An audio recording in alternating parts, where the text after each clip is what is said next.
Avtomat kir yuvish mashinasining ekranida chiqadigan xatoliklar. Bir xatoligi kir yuvish mashinasiga kelayotgan suv bosimi juda past yoki umuman yo'q degani. Bunday hollarda nima qilish kerak? Kranni to'liq oching. Ba'zan yarim ochig'i suv oqimini kamaytiradi. Kirish shlangini ko'zdan kechiring.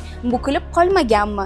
Filtri yoki uchidagi setka tiqilib qolmaganmi? Tekshiring. Kranni ochganingizda suv kuchsiz, ya'ni chakka tomsa, tizimda bosim yetarli emas degani. Bunday holatda nasos o'rnating. Markaziy quvurlarda bosim past bo'lsa, bu eng ishonchli yechimdir. Ikki xatolik esa avtomat kir yuvish mashinasi suvni bo'shata olmayapti degani. Filtrni tozalang. Pastki qopqoqni ochib, uni to'liq qoldiqlardan xalos eting. Drenaj shlangini tekshiring. Bukilmagan, tiqilmagan va balandligi 60-90 sm oralig'ida bo'lsin.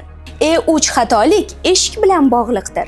Kiyimlar eshik orasiga tiqilmaganligini tekshiring yoki filtrni tozalang. Bundan tashqari uch xatoligi eshik to'liq qulflanmaganligini anglatadi. Kiyim rezina orasida qolmaganini tekshiring. Eshikni qayta ochib yoping. Qulf ovozi eshitilishi kerak. Agar eshitilmasa, eshik qulfi nosoz.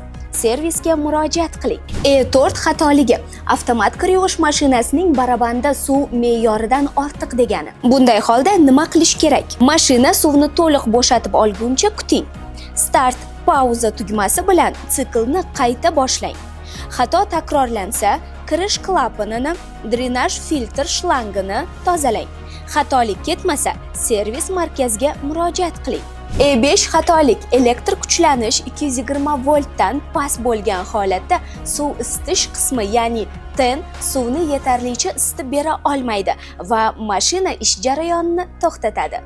Elektr kuchlanishi 220 voltdan past bo'lsa, tarmoqqa barqarorlik keltiruvchi stabilizator o'rnatishni tavsiya etiladi. Premier mahsulotlari bilan biron bir nosozlik yuzaga kelsa, bizning servis markazimizga murojaat qiling. Premier hamyonbop texnika.